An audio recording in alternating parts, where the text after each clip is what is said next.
ओम नमः शिवाय। सभी को हर हर महादेव। गुरु गोरखनाथ मंदिर इस्माइलपुर यूट्यूब चैनल में आपका हार्दिक स्वागत है। आशा करता हूँ सभी स्वस्थ होंगे। आपको मैं बता दूं कि भक्ति मार्ग में दो तरीके के लोग होते हैं। एक वो लोग होते हैं जो नास्तिक होते हैं, जो लोग पूजा पाठ वगैरह कुछ भी नहीं करते हैं। वो सिर्फ उनका काम होता है कि अगर हम जो कमा के लेके आएंगे वो हमारे लिए हैं, बाकी सब नश्वर है। वो लोग किसी भी देवी देवता पर विश्वास नहीं करते हैं। वो जो कर्म करते हैं उसी को ही प्रधान समझते हैं। परंतु कुछ लोग आस्तिक होते हैं, जो लोग पूजा पाठ करते हैं, भगवान को मानते हैं और भगवान में आस्था करते हैं। कुछ लोग ऐसे होते हैं कि जो साधनाएं करते हैं वो आस्तिक में ही आते हैं। जब भी हम किसी भी देवी देवता को हम पूजना शुरू कर देते हैं और एक हद से ज़्यादा उस देवता के लिए हम उसकी सेवा, उसका भोग प्रसाद निकालना, उसके मंत्रों का जाप करना, तो ये सब शुरू कर देते हैं, तो भगवान की जो ऊर्जा है वो हमारे निकट आती है। और जब भगवान की जो ऊर्जा हमारे जब निकट आती है तो हमें कुछ संकेत मिलते हैं, कुछ अनुभव मिलते हैं।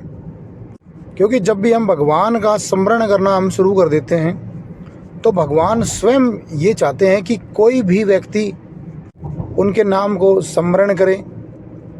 भगवान खुद चाहते हैं कि किसी भी मनुष्य को वो एक जरिया बनाए जो किसी के दुखों का निवारण कर सके, या भगवान भी चाहते हैं कि वो आपके जरिए भोग प्रसाद प्राप्त कर सके, आपसे वो सेवा करा सके। अब जो अनुभव उस व्यक्ति को होते हैं, तो कुछ व्यक्ति ऐसे होते हैं कि जिनके पेट में बिल्कुल भी बात नहीं पचती हैं। उनको जैसे ही कोई अनुभव हुआ वो तुरंत अपने किसी प्रिय को या अपने घर परिवार में किसी भी सदस्य को वो तुरंत बता देते हैं। चाहे रात को उनको कोई सपना आया हो, सपने के अंदर किसी देवी देवता ने उनको दर्शन दिए हो, किसी देवी देवता ने उनको कोई बात बताई हो, तो वो तुरंत अपने घर वालों से शेयर कर देते हैं। और ये बहुत सारे लोगों की होती है, क्योंकि अगर व्यक्ति को दुख होता है तो भी वो किसी से साझा करता है, और सुख होता है, अत्यंत सुख अगर उसको मिलता है तो भी वो किसी से साझा ज़रूर करता है। ये जो आदत होती है ये 99% लोगों की होती है कि वो अपने जीवन में होने वाली जो भी घटना होती है, जो भी उनके साथ संकेत मिलते हैं उनको, या जो भी कोई अनुभव उनको होता है, वो दूसरे इंसान को वो साझा कर देते हैं। अब इसमें कुछ लोग ऐसे होते हैं जो अपने दुख सुख को तो शेयर करते ही करते हैं, साथ में अगर वो भक्ति मार्ग में है तो वो अपने भक्ति मार्ग के भी जो अनुभव हैं उनको भी दूसरों के साथ शेयर कर देते हैं, जो कि नहीं करनी चाहिए। तो आज की इस वीडियो के माध्यम से मैं आपको बताने वाला हूँ कि अगर आप भक्ति और भक्ति मार्ग में हैं और आपको कोई अनुभव मिलते हैं और वो आप दूसरों को शेयर कर देते हैं, दूसरों को बता देते हैं, तो आपके साथ क्या घटनाएं घटित होती हैं। तो वीडियो बहुत ही महत्वपूर्ण होने वाली है। वीडियो को अंत तक सुनना ताकि एक एक चीज़ आपको बारीकी समझ में आए। जो भी लोग अभी साधना कर रहे हैं, भक्ति कर रहे हैं, तो उनको भी अनुभव प्राप्त होते हैं, तो वो अपने अनुभव किसी को भी ना बताएं। अगर किसी ने पहले बताए हैं तो मैं उनको बता देता हूं कि उन लोगों के साथ क्या क्या घटनाएं घटित होती हैं। तो वीडियो में आगे बढ़ने से पहले आपको बता दूं, अगर आप पहली बार हमारे इस चैनल पर हैं तो इस चैनल को सब्सक्राइब कर लें, बेल आइकन के बटन को दबा दें ताकि आने वाली वीडियो आपको सबसे पहले प्राप्त हो। तो भाई सबसे पहले तो मैं आपको बता दूं कि अगर कोई भी भक्त जो भक्ताई करता है, जो साधनाएं करता है, उसको कोई भी अगर अनुभव होते हैं, अगर वो किसी को भी बता देता है तो सबसे पहले तो वो अनुभव उसको होने बंद हो जाते हैं। किसी की भी देवता से अगर कोई बात होती है सपने के माध्यम से, या उनको दर्शन होते हैं, तो वो सब बंद हो जाते हैं। या वो किसी व्यक्ति के बारे में बताने में सक्षम होता है, जैसे मान लो पूछा है किसी भी व्यक्ति के बारे में, उसको आभास होता है कि इसके बारे में ये मुझे दिख रहा है, और वो बताना शुरू कर देता है, तो भी अनुभव बंद हो जाते हैं। कई बार लोग क्या करते हैं कि दूसरों के लिए कुछ प्रार्थना करते हैं और वो स्वीकार हो जाती है, परंतु जब वो अपने अनुभव दूसरों को बताने शुरू कर देते हैं कि हाँ मुझे ऐसे दर्शन होते हैं, मुझे भगवान ऐसे मुझे संकेत देते हैं, मुझे ऐसे करते हैं, तो वो फिर प्रार्थना स्वीकार नहीं होती है फिर। चाहे वो अपने लिए करें, चाहे वो किसी दूसरे के लिए करें। और सबसे पहले हमारे दिमाग में एक प्रश्न आता है कि कहीं भगवान ने हमारा साथ छोड़ तो नहीं दिया, क्या भगवान हमसे रुष्ट तो नहीं हो गए। और ये जनरल क्वेश्चन है, नॉर्मल सा क्वेश्चन है, ये हर एक व्यक्ति के दिमाग में आता है, परंतु उनको ये समझ में नहीं आता कि हमने अपने जो अनुभव हैं वो दूसरों को जो बताए हैं, ये वो भी कारण है। ऐसी सिचुएशन में इंसान अंदर से टूट जाता है और कई बार तो भक्ति करनी कम कर देता है और कई बार तो भक्ति छोड़ भी देता है। क्यों? क्योंकि उसका विश्वास उठ जाता है और उस सिचुएशन में उसको डायरेक्शन देने वाला कोई नहीं होता। ये मोस्टली उन लोगों के साथ होता है जिनके गुरु नहीं होते, जिनके सर पे गुरु का हाथ नहीं है, किसी अच्छे गुरु का हाथ नहीं है।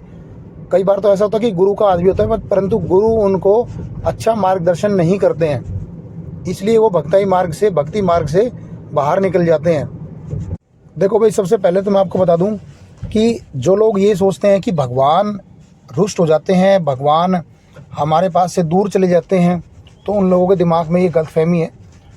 हम किसी भी भगवान की हम जब पूजा पाठ करते हैं, हम उसके इतने करीब जब चले जाते हैं, तो वो देवी देवता, वो भगवान, वो हमें कभी भी कहीं भी छोड़कर नहीं जाते हैं, वो हमेशा सदैव हमारे साथ रहते हैं।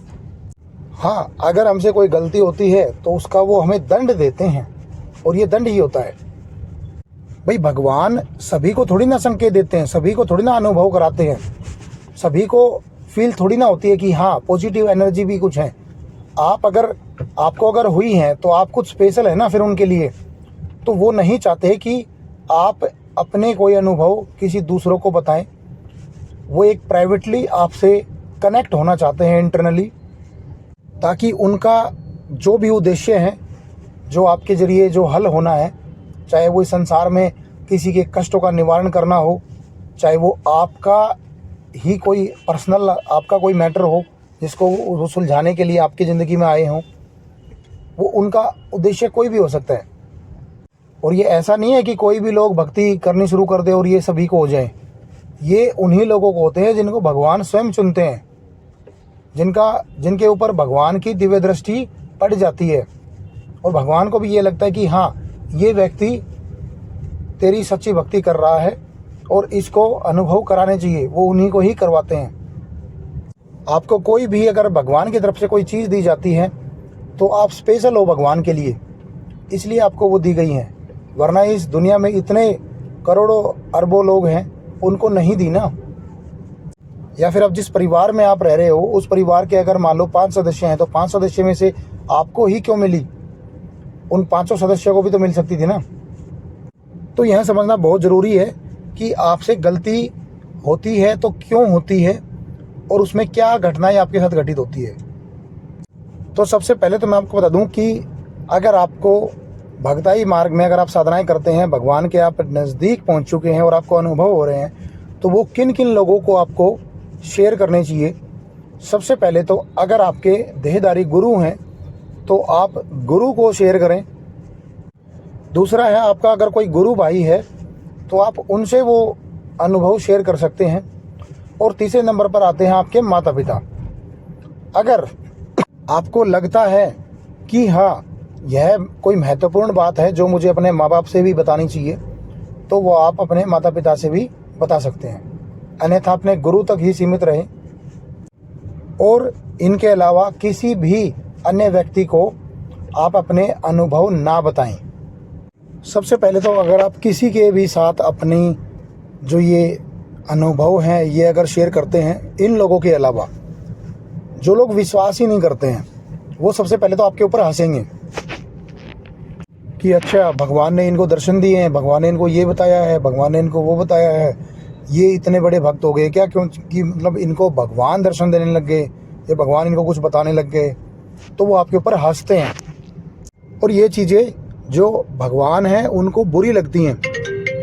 और यही बात अगर आप, यही अनुभव अगर आप अपने गुरु से शेयर करते हैं या अपने गुरु भाई से शेयर करते हैं, तो वो आपकी इस बात को सीरियस लेंगे, वो आपको एक नया रास्ता भी बताएंगे, कोई नया अनुभव भी आपको बताएंगे कि ये भी आपको अनुभव प्राप्त होगा, आपको आगे के लिए और ज़्यादा मोटिवेट करेंगे ताकि आप अपनी भक्ति को और ज़्यादा दृढ़ कर सकें। तो मैं बस आपको इस वीडियो के माध्यम से आपको यही एक कन्वे करना चाहता था कि आपको जो अनुभव प्राप्त होते हैं अपनी भक्ति भक्ताई से संबंधित, वो आप किसी अन्य व्यक्ति को शेयर ना करें, क्योंकि भगवान के लिए आप बहुत ही इम्पोर्टेंट हो, जो आपको इतने अनुभव उसने करवाए हैं। भगवान अगर आपसे बात करना चाह रहे हैं तो कोई ना कोई रीज़न है। आप उस चीज़ को ऐसे ही किसी को ना बताएं। अगर आप अपनी इस चीज़ को ठीक कर लेते हैं तो आपको बहुत अच्छे अनुभव प्राप्त होते हैं और आप भक्ति और भक्ताई मार्ग में आप आगे भी बढ़ते हैं। तो ये मेरी एक छोटी सी कोशिश थी आपको बताने की कि जिन लोगों को अनुभव प्राप्त होते हैं, अगर वो किसी दूसरे व्यक्ति को बता देते हैं तो उनके साथ क्या घटित होता है। बाकी वीडियो अगर अच्छी लगे तो और भी लोगों तक शेयर करें, लाइक करें, कमेंट करें। बाकी हम मिलते हैं एक नई जानकारी के साथ। जब तक के लिए ओम